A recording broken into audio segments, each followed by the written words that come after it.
about the future of our planet. How do I know this? Because you have personally expressed your feelings both publicly and privately with myself and with those who you confide with on our social media sites. We realize that these feelings exist in many of us. They are stronger in some than in others, but we can't quite grasp the real source of our anxiety. There is one possible reason why we feel so anxious about our future. We've discussed it before, but sometimes we place it in the back of our memory because it seems too painful to dwell on. When we think about disasters, we usually consider the events that take place in our natural surroundings, such as storms and earthquakes, which have occurred since the dawn of time. But what about a possible pending global disaster, one which defies what humanity is accustomed to? Many of you sense that this is where we are heading. But we remain on pins and needles because the world powers have been sworn to secrecy, while the mainstream media has primarily focused on civil unrest rather than environmental instability. Although you may not be aware of this, governments do in fact take precautions for pending global disasters. For instance, dwell on these known facts and then consider why this is happening. The U.S. Space Shuttle launched its last mission in mid-2011, at the same time that NASA had completely abandoned its government-funded manned spacecraft program. That same year, the Svalbard Global Sea Vault was sealed. They then announced that they would allow the world to restart agriculture immediately following a global catastrophe. The anticipated collapse of the global financial system, as governments would not be expected to pay back their debts, thus considered an economic reset for reasons not entirely known.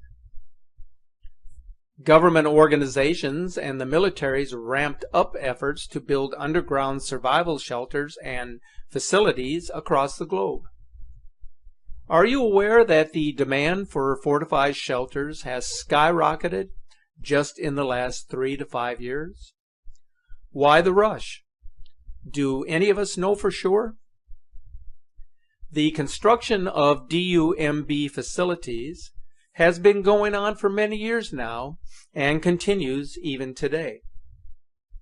The fact that the government is building these shelters mostly in remote, inhospitable areas, far from the maddening crowd, should have all of us asking serious questions. China has decided in just the past few years to quickly build subway complexes below most of their major cities, which is very odd in terms of timing. The government also constructed a survival bunker capable of holding 200,000 chosen people.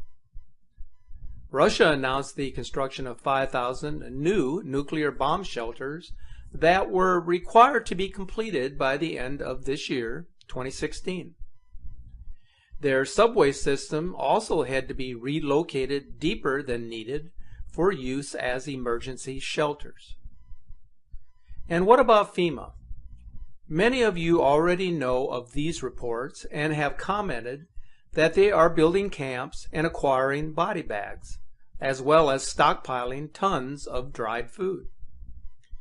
In 2013, they publicly announced that citizens should acquire a long-term survival kit in case of a global emergency, at the same time that the DHS was buying countless rounds of ammo. Why? Should we be asking serious questions? Yes, I really think the time has come to get a better grasp on what is going on.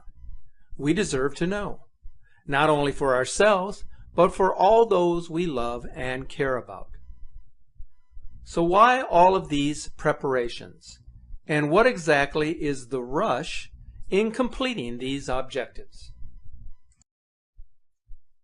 We know that solar activity will increase as the solar cycle moves into a maximum time frame in the coming years.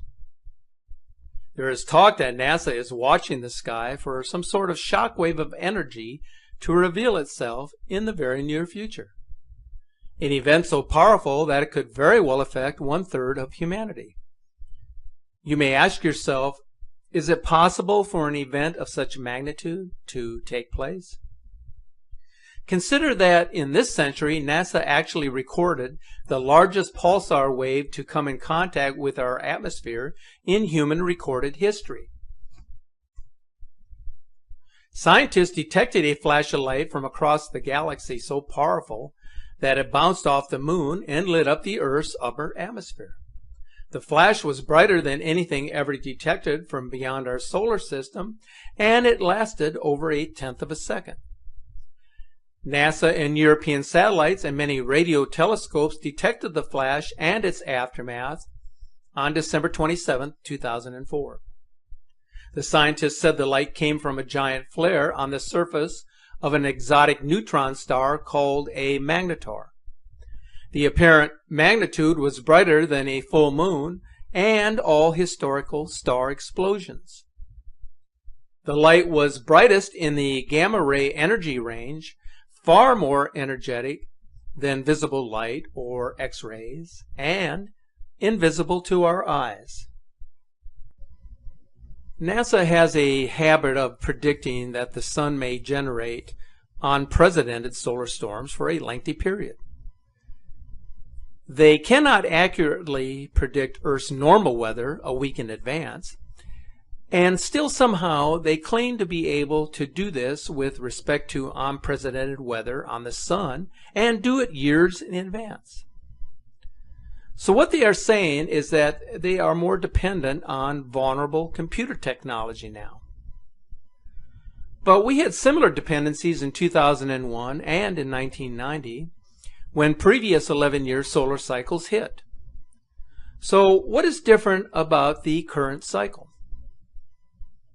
Their solar prediction would almost suggest that they possess some sort of extra information that has not been currently stated. So this may be more accurate than any of us would have imagined. In October of this year, the President, by executive order, implemented a coordinated effort to begin within the next 120 days from the date of his order to prepare the nation for catastrophic space weather. The order was prepared and provided to the media on short notice. The proclamation by the President can be read in its entirety at the address listed here. One thing seems certain. Whatever is approaching the Earth, people are taking notice and sharing what they have witnessed and observed with the technology that is afforded them. I will make every effort to keep you updated on visual observations that are provided both on our Facebook account and through our channel correspondence. I must note, however, that the authenticity of these image captures cannot be verified with 100% accuracy. But I will make every effort to carefully examine each photo and video that is presented. So let's examine each of these recent captures for your review. We begin with a video and image compilation taken by a photographer in the mountains of North Carolina at the end of November and the beginning of December 2016. Each capture was completed using a disc filter attached to a camera lens. You will notice the V-shaped tail formation appearing to the left of the sun. You may recall that NIBIRU was often referred to as the comet planet by the South American astronomer Carlos Muñoz Ferrara. It was done so because of its distinct tail consisting of cosmic red iron oxide dust and debris. He pegged the name Hercolubus to describe this large celestial entity. If this is an actual capture of NIBIRU, which the photographer has indicated that it is, then the planet, which is the outermost planet of the Nemesis system, would have to be entering into the inner solar system, where comet tails become more defined.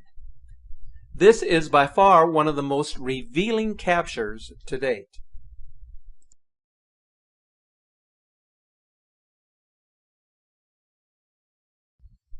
In these images from December 2nd, there are two orbs captured below the Sun.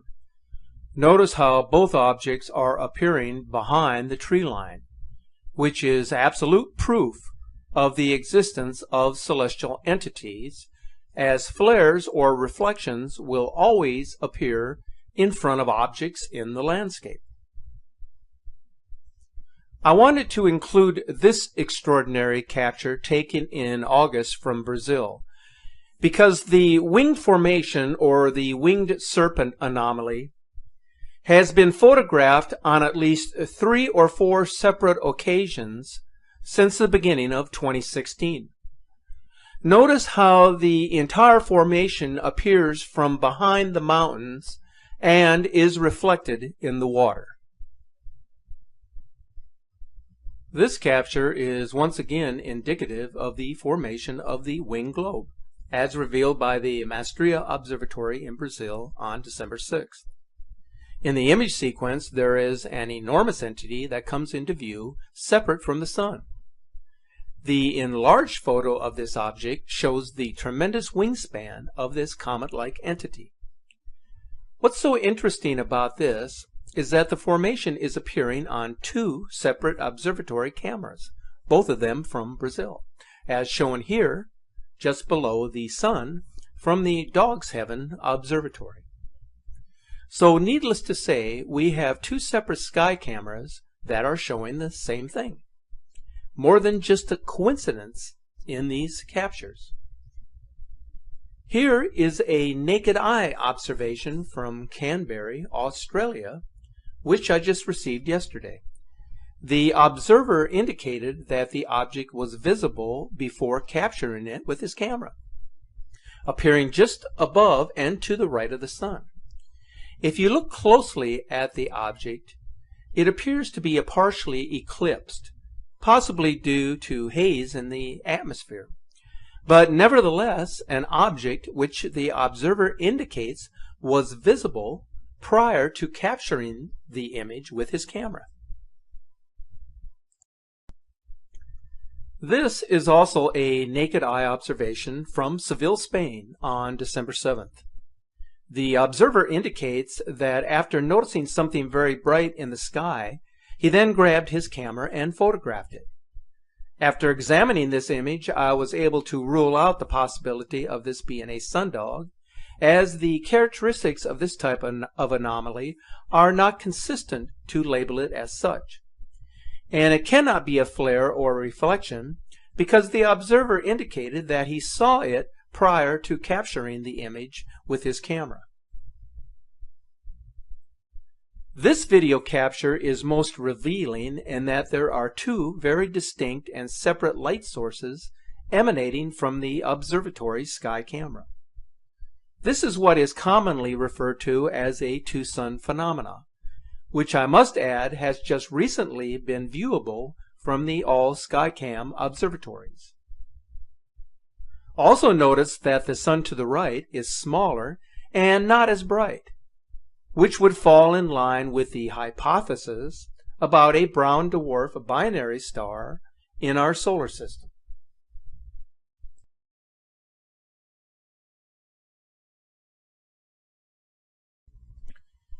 Here is another observatory in California showing the same two-sun phenomena just recently. As I mentioned, this is now appearing on multiple sky cameras.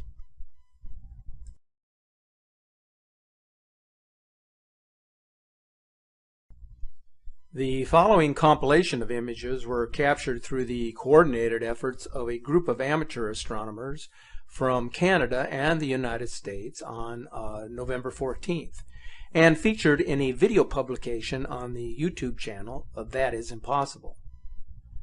These appear to be showing an inbound planetoid or brown dwarf, larger than the known planets of Jupiter and Saturn, and certainly much larger than either Uranus or Neptune.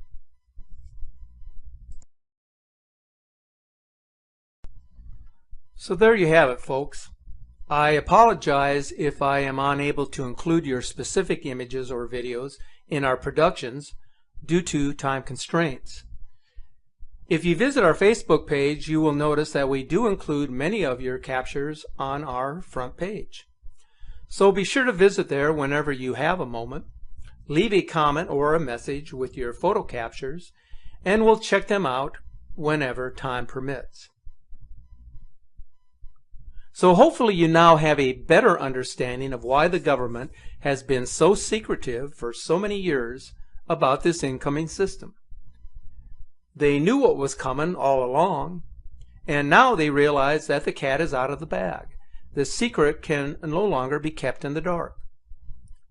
They built their fortified facilities to protect them from coronal mass ejections from the sun, from asteroid impacts, and from catastrophic flooding, all associated with the passage of this system. This is the very reason why the CIA relocated their division to Colorado, and also why the NSA relocated their headquarters to Utah. Hundreds of billions has been invested to protect the elite. So now it's time to do what you can do to protect yourself. Keep looking to the skies, as this is your path to salvation.